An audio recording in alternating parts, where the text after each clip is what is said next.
Hello, hello, my networking friend. It's so good to see you today.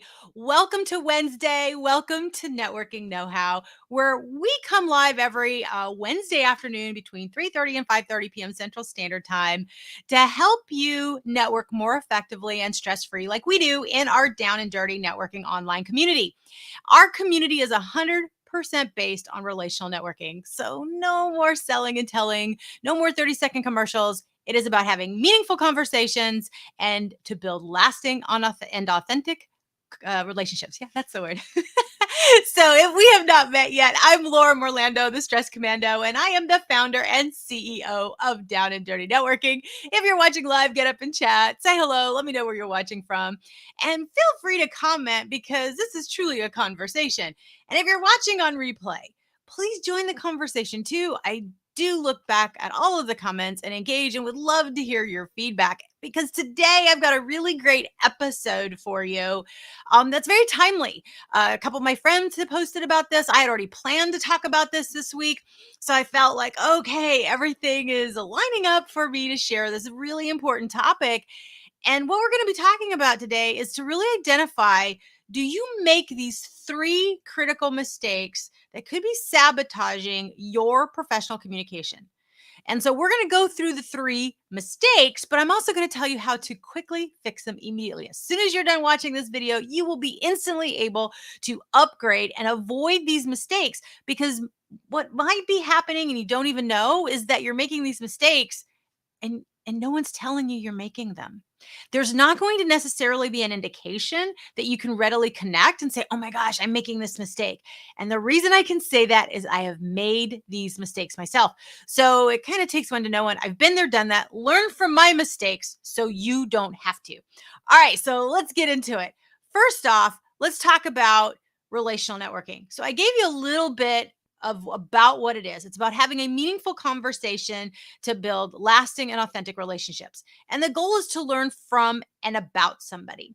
Now, when we say networking, we typically think of an event or an activity where you're introducing yourself, you're doing a 30-second commercial, some kind of an elevator pitch, or maybe you're exchanging leads or looking for a job, or maybe it's something at your work where you're looking for a promotion or getting a special assignment, kind of like, schmoozing as it were. Generally, most people, when you hear networking, they don't have a favorable response to it. It's more, anytime I've asked anybody, it's always been, oh, share in the comments, let me know what you think. What is your take on networking traditionally? Just the default setting, your default understanding. What I have learned over many years and what we are established here in Down and Dirty Networking is there's another way. And it's called relational networking. And I believe that, yes, networking is a skill and activity, but I also believe it is a mindset. And it is typically the mindset that is sabotaging you. So, first off, know that there's an easier way. Know that there's one that you will actually enjoy, and it's called relational networking. And so, these tips, when you are really engaging in them and you've got this relational mindset, you'll be able to understand why, if you're making these mistakes, why they're sabotaging you so much. Because nobody likes to be sold. Nobody likes the feel of traditional networking. Everyone wants to be seen, valued, and heard. And if you are making these three mistakes, you are telling people you do not see, value, and hear them. You're doing the absolute opposite. And I know that there is nobody out there that wants to be seen that way. So let's kind of dive into them. So first up, the first mistake, let me know if you've made this, if you feel brave enough to admit this. I see people watching live. Hey, thanks for watching. Get up and chat. All right, so the first mistake is telling and selling. And what I mean by this is you keep talking and talking and talking and talking, and it is a one-way conversation. So in traditional networking, it could be you're pitching, pitching, pitching, or as my friend loves to say, you're pitch slapping them. It could be that. But it could also be you're having what you think is a wonderful conversation, but the only one doing the talking is you. If you are doing more telling, you're selling your ideas, you're selling people about you, but you also might be pitching them. So when I say selling and telling, it's not necessarily a sales pitch, but it could be. The idea here is to make sure it is an actual two-way conversation. And the easiest way to be able to solve the talking and the over talking, or if you're like me, you get nervous and you're an introvert and you keep talking to fill silence, the easiest way to solve this mistake is to ask questions. Now, here at Down and Dirty Networking, one of our core values is talk less, question more. Questions show that you care about and are interested in the person you're talking to. Now, when I'm saying questions, I'm not talking the how are you, superficial, small talk questions that are about the weather and all these other things. No, not that at all. My mentor, Jen Gottlieb, her book, Be Seen, she's got a tip where she says, be more interested than interesting. And I love that. I love that. And that's exactly the point. You want to ask open ended questions that go deeper. So, one of the ways to avoid this over talking, if you happen to be nervous, is walk in to the room, the activity, the cubicle, the office, or maybe you're meeting someone for lunch, or maybe it's with family members. Doesn't matter. This works personally and professionally, but definitely professionally. Treat everyone like they're your best friend and jump right into a meaningful conversation. The best conversation, I've shared it often, is to be able to say, what's the best thing that's happened to you recently? It's a great question. Amanda Gore shared this question years ago at a workshop that I was at. I was at a conference where she was one of the keynote speakers. And I have used and leaned on this question so many times because it's so good. What is the best thing that's happened to you recently? Now, the recently could be adjusted since we last saw each other in the last week, since our last meeting. You can adjust it, but recently works in every situation. What is the best thing that's happened to you recently? This is a better question than how are you or what's new, because it allows people to think of something positive and then it gives you an opportunity to do step two. So make sure you're not making this mistake of just talking and over talking. Be focused on learning from and about somebody. And the easiest way to do that is to ask a question. And one of the questions you can ask is, what is the best thing that's happened to you?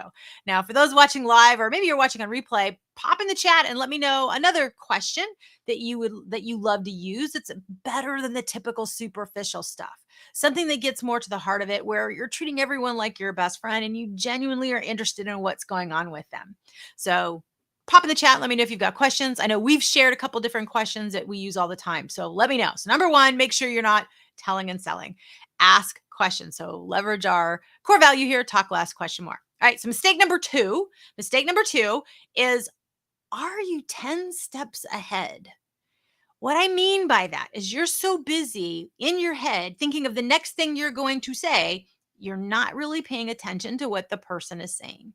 You did a great job in step one. You asked a question, but are you actually listening to them? And that's the tip. You want to be an active listener. By actively listening, it forces you to be present. And so, one of the ways you know you're not actively listening is if you're constantly interrupting the other person and you're not allowing them to finish, or you're trying to share something in a way to relate with them that comes across more that you're trying to one up them. The conversation flips and it's back to you talking more than they are. So if those things start to happen, that's a clue that you're not actively listening. You're just 10 steps ahead. And generally, if you are 10 steps ahead in your head, it's all over your face and your eyes. The person talking to you can tell you are not there. You're mentally somewhere else. They don't know where you are, but you are 10 steps ahead of what you're going to say next. And so this is a mistake that actually sabotages you, because the person doesn't feel like they're being valued. They're going to cut their answer off and they're going to keep moving on, or they'll move on to another conversation, or they'll abruptly end it. So you want to make sure you stay present and actively listening. And when you're engaging in active listening, here's something they said: ask a follow-up question. So if you did step number one and you asked what's the best thing that happened to you this past week or recently, whatever the answer is, the great next thing to say is, well, tell me more. Oh my gosh, this is fantastic. Tell me more. And now you've dove deeper, and now you can pull out things that they've said, or how did you get into that? And think about, while they're talking, listen to something and key in on it, and then ask a deeper question. This is the best way to create real connectiveness, because everybody likes to talk about themselves. They like to finish what they're saying. Now, full disclosure, so just as a bonus side note, with what I experience health wise, it's very easy for things to fall out of my head. So I have a great question, or you're saying something where there's maybe kind of an ask that you're struggling with something or what have you, and I can tell that I need to say something about that before that disappears. It's great value that I want to give to you, because giving value in a conversation is always very helpful. And so sometimes I can get into a conversation, but the way things operate in my brain, it can fall out of my head and I never get it back. And so if there's an appropriate time, I say, listen, forgive my interruption, but something popped in my head. And before it falls out, may I share? Sometimes I'll say yes, and then I share it. I'm like, listen, I know that was very rude. I just wanted to share that. I hope that was helpful. Most times when I'm giving something of value or sharing a tip, not sharing a side story or an anecdote, or no, where I'm really giving a resource because it's based on what they said, it's well received. And so most people will understand that, and they're like, and they'll do it back to me. They'll say, hey, before this falls out of my head, I'm like, oh yes, please. So I give people permission and grace when they've extended it to me, especially with what I experience cognitively. Things will fall out of my head, my words will get dropped. And so I usually just apologize for that up front. Say, hey, forgive me, this is how things work these days. But I really just wanted to share something. Would it be okay? And so notice what I'm doing. I'm stating a fact. I'm kind of letting them know this is how it is. I'm really not interrupting you to just simply be rude. I want to make sure I give this value to you before it's completely lost out of my head. And so if you're that person and you feel like your brain's bouncing all over the place like a pinball in a pinball machine, sometimes that's how mine is. And then all of a sudden, poof, it's out of the ether and it's gone. You can always ask a question, say, hey, forgive me. I want to share this with you before it falls out of my head. Would that be okay? But be okay if they say, no, I wanted to finish this. Oh, by all means, you let them go. And if it falls out of your head, which I've had that happen, I say, you know what? It fell out of my head. Never mind. It must not have been important. And you keep moving on. So you still get to be authentically you. You get to still be genuinely you. But when you're being genuine, you're caring about the other person. And that's why in those situations where you do want to interrupt, you're interrupting to provide value, not interrupting to tell an additional story about yourself or anything that would be more of a relatable topic. Those are really indicators and clues that you want to hold on to that until later, until they reciprocate and ask you, to where it truly then becomes a two-way conversation. So, tip number one, stop the telling and selling, talk less, question more, leverage questions. Number two, make sure you're not 10 steps ahead in your head in the conversation. Stay present and make sure you're engaging in active listening, and keep asking follow up questions or provide value so that you're really enjoying the conversation with somebody else. All right. So, mistake number three, this is a common one, and there's a different way this would translate whether you're talking to someone in person or you're talking to someone even on the phone or digitally. So maybe you're seeing someone on a Zoom, like you might be seeing me here on a screen. It would kind of represent more of a Zoom or any kind of online meeting. You have to be careful about if you are coming across as distracted. And you might not be distracted, but are you coming across as distracted? Are you coming across as if your energy is really low? And maybe your energy actually is low. So the thing that you have to focus on is, what's my energy and how am I coming across to this other person? So the word that I wanted to say as I was sharing this with you fell out of my head. I looked down at my notes. My brain's been struggling today, so I wrote me a little quick notes in case that happened. So as I looked down, you might have thought I looked distracted. So it just kind of worked out that I had to look down. There's a perfect example. I was actually doing something to stay present, to stay in the conversation. But from your perspective, it might be that I was looking distracted. Maybe you think I'm looking down at my phone and you don't realize I'm looking at my little note so that I have what I need. This is what happens when you're talking to somebody else.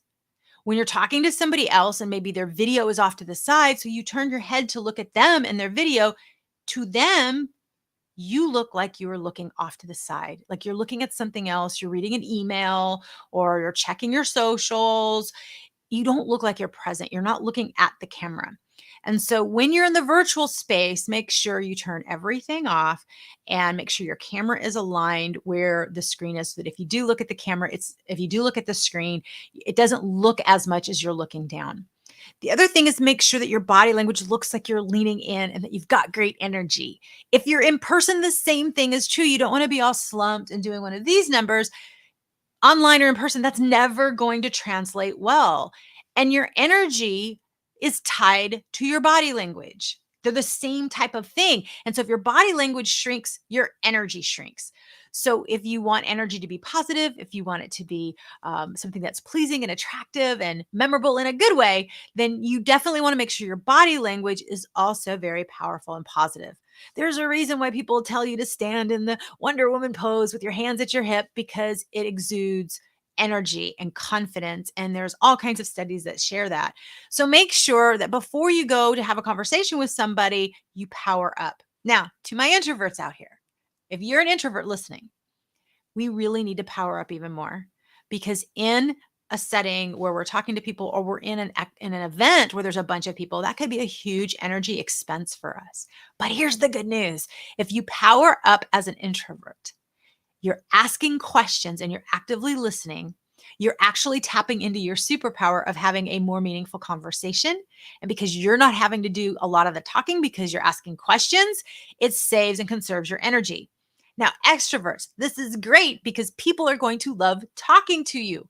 They're going to think that you're the greatest conversationalist. And even in Jen's book, she gives an example of this where she didn't say anything at all and she got that comment. I've had this happen many times where people will say this to me, and it just so happened it was a conversation I really didn't say a whole lot. Now, I'm a talker, so I have to temper that a little bit and make sure that I'm giving people my energy. There is that contagious, because that's definitely what is expected. It's who I am authentically. Your energy level may be different. You may be more thoughtful. You may be more sympathetic. Whatever is authentically you, be that. But make sure your energy is at your 100%, whatever that is. Energy doesn't mean like it's high or it's hyper. It doesn't mean that. But for you, where you are most powered up and where are you showing up the most authentically yourself? That's what makes a difference. Are you smiling? Are you frowning? Are you looking at your phone? Are you scanning the room? Are you, hey, oh, come over here? It, those things tell the person you're talking to they don't matter. And that is generally not a message that you want to give people. So, when you're trying to connect, especially in a professional manner, and you want to raise your reputational capital and have a reputation of seeing value and hearing others, a reputation of making people feel like they matter when they talk to you, a reputation where they're like, I always feel better after I've spoken with you, then mining these three tips and making sure you don't make these three mistakes will absolutely get you there. In a professional space, you may not get the promotion. You might not get the job offer. You might not get the special assignment, and you're never going to know why. And why this is because you're sabotaging yourself and you don't even know it. I can't tell you how many times I've sat on meetings. They were professional, they were with opportunities galore, and people were doing this on the Zoom. No, make sure you're showing that you're showing up powerfully, and you're going to show that you respect the person that you're talking to. It's really a matter of respect. So your energy and body language absolutely matter in the way that you come across. So make sure you mind that. So just to recap, the three mistakes and the tips that you want to do, make sure that you're not telling and selling. Don't be an over talker. Focus on leveraging open-ended questions, and our core value here at Down and Dirty Networking to talk less and question more. Make sure you're not 10 steps ahead. Make sure that you are active listening by asking more questions and giving value to whatever they said in the initial questions that you asked. And then make sure that you are minding your energy and your body language. Make sure that you are showing up in a way that matches the way you want to be known. Most times it's not. If you ever want to check it out and you're on an online event, record it and watch yourself back to see how you come across. You might be like pleasantly surprised and go, yay, I'm nailing it. Or you might be, oh my gosh, I didn't even realize that was an issue. I didn't realize I was doing that. Or what was I doing there? I look so distracted. So these things that in the virtual space, we can absolutely record. In the in-person, it's a little bit different. Making sure you're making that eye contact, making sure that you're giving firm handshakes to those when it's appropriate, and respecting everyone's space and time. Your body language, your energy, the questions, the active listening, it all matters. And it is what will absolutely skyrocket your reputational capital. It'll make you enjoy actually any conversation that you have, whether it's networking or professional or even personal. And you will build relationship capital with people because every time you're connecting with someone that you want to build an authentic and lasting relationship with, it's a meaningful conversation. And so you're absolutely investing in increasing your relationship capital in addition to your reputational capital. So your relationship capital and your reputational capital. So just know that by just mining these three mistakes, making sure you don't make them, and leveraging the tips that I gave you solves all of that for you and can absolutely be the game changer to skyrocket your career and your enjoyment of conversations. So thank you guys for still watching. I see some folks still watching. Let me know which tip was most helpful to you, number one, two, or three. And let me know if you had another one that you would add, or if you've had an experience or a story where one really served you really well, or you were like, oh my gosh, I totally made that mistake. Let me know. We could continue the conversation. Just know that as long as you're being authentic and genuine, everybody will give you grace and it will not sabotage you.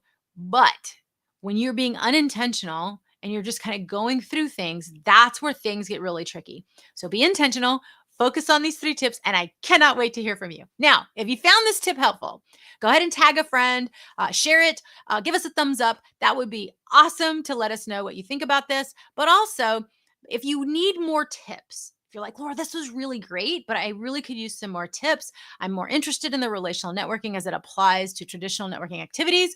Great. I'd love for you to head over to the Down and Dirty Networking YouTube channel where we've got curated playlists with tips for you to find exactly what you're looking for. If you're an introvert looking on networking tips, I've got a video over there. If you're a student or maybe you're in transition or a job seeker, you've got videos over there for you as well. So go ahead and check out the YouTube channel for Down and Dirty Networking. And I'll make sure to put the link once we get done with the video so you can go check that out.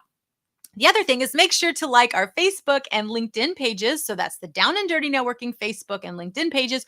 We post different content all throughout the week that are tips. We just dropped a really great article on LinkedIn and Facebook today that will help you make sure that you are, there's some other tips that we're giving and some mistakes you want to make sure you're not avoiding. So it's definitely an add-on and a bonus to what we talked about here today. So head on over to the Facebook and LinkedIn pages for Down and Dirty Networking and check those out. And then every Wednesday afternoon, sometime between 3:30 and 5:30 p.m. Central Standard Time, I go live for another episode of Networking Know-How. And we share a tip like this, like we just did, different tips and sometimes interviews so that you can network more stress-free. And I'm super excited. I've already got an interview lined up for July. So you're going to want to stay tuned for that. Can't believe that next week starts July. So make sure to tune in every Wednesday and especially in July so you can, on the next two July Wednesdays, because you're going to be able to catch an interview coming up soon in the next 2 weeks. All right. Let me know if there's a particular tip or question you'd like for us to cover. I'm always open to different tips. I know my members in our community often give us the tips and it's the inspiration. But I really appreciate you. Thank you so much for watching. And until I see you next Wednesday, happy networking. Bye for now.